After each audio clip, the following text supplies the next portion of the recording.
We are glad to welcome you on the Hard Reset YouTube channel, and in this video I will show how you can find someone's playlist on Apple Music.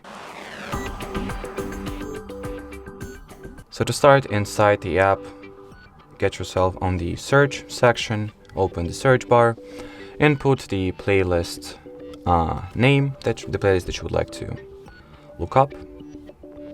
So for example, I'll just input the generic Chill Vibes name, for example. Then press the search button. Here at the top, filter out everything but the playlist by selecting the playlist option here, and then just find your playlist here. So that'll be it for this video. Thanks for watching, thanks for your attention, and bye bye.